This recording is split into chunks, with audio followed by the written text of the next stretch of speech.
तरीके से महाराष्ट्र में कोरोना के बाधितों की संख्या बढ़ती जा रही है, ये बहुत ही चिंताजनक बात है, इसमें तो कोई शक नहीं है। और हालत इतनी गंभीर है कि देश में छोड़ो पूरे विश्व में जितने देशों में कोरोना की संख्या, बाधितों की संख्या बढ़ती जा रही है, उसमें महाराष्ट्र तीसरे क्रमांक पर है।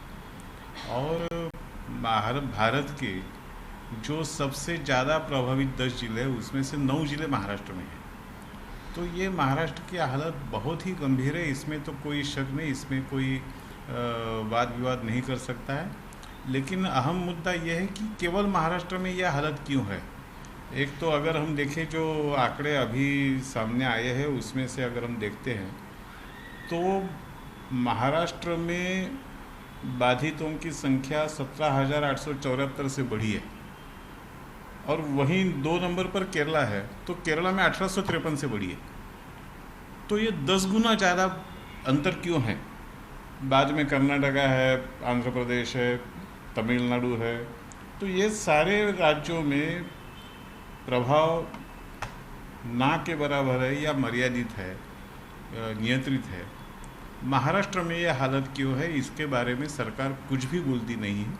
इसका खुलासा सरकार ने करना जरूरी है, वो सरकार करती नहीं है।